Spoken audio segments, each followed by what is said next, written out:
সামাজিক যোগাযোগ মাধ্যমে চান্দাবাই নামে জনপ্রিয় রাকিব হাসান ও খায়রুল ইসলাম দুই ভাই ফেসবুক ও ইউটিউব দুই প্ল্যাটফর্মে ঘুরে বেড়ায় তাদের মজার মজার সব ভিডিও কন্টেন্ট।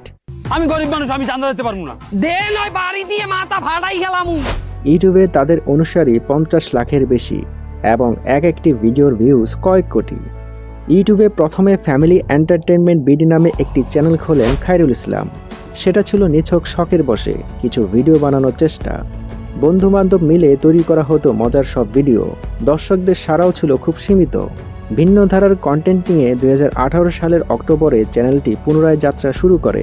রাকিব বলেন, আমি গান গাইতাম, খায়রুল ভিডিও করত, নিজেরাই সেসব রেকর্ড করে চ্যানেলে দিতাম, কিন্তু খুব একটা কাজ হচ্ছিল না। পরে ভিন্ন কিছু নিয়ে যাত্রা শুরু করলেন তাদের বরিশালের আঞ্চলিক ভাষায় এবং আস্তে আস্তে দর্শকদের মন জয় করা শুরু করলেন। অন্য যে সমস্ত জায়গায় আপনি চিকেন ফ্রাই খাইছেন, এরা তো মুরগি নগদে জবাই দিয়ে এই রান দিয়ে হালায়। এর জন্য এই বয়লার ঘেরান যায় না। আর আমাকে এই মুরগি তো মরতে অনেক আগে। ইউটিউবের জগতে নামার আগে রাকিব খুলনার একটি হোটেল ইভেন্ট ম্যানেজার হিসেবে চাকরি করতেন, আর খায়রুল ইসলাম ছিলেন একটি বেসরকারি ব্যাংকের কর্মকর্তা। রাকিব বলেন, আমি ওকে বলি, তোর ভবিষ্যৎ এখানে না, ইউটিউবে, চাকরি ছেড়ে দে। ও আমার কথা শুনে চাকরি ছেড়ে দেয়।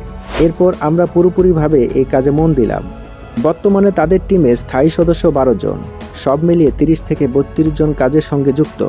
তাদের ভাষায় আমরা সবাই মিলে একটি পরিবার, যার প্রত্যেক সদস্যের অবদানেই আজকের এই জায়গায় আসা সম্ভব হয়েছে।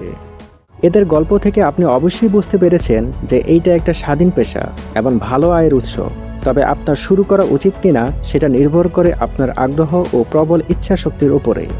আপনি যদি নিজেকে ক্যামেরার সামনে আনতে না চান, তাহলে ফেসলেস ইউটিউব চ্যানেল দিয়ে শুরু করতে পারেন, যেটা নিয়ে অলরেডি আমার বেশ কয়েকটি ভিডিও রয়েছে, তা দেখে নিতে পারেন, যেখানে আমি ব্যাখ্যা করেছি ফেসলেস ইউটিউব চ্যানেল কি এবং কিভাবে শুরু করবেন। তাছাড়া আমি দেখিয়েছি কিভাবে মায়াজালের মতো ভিডিও বানাবেন কিংবা কিভাবে চ্যানেলের মতো ভিডিও বানাবেন।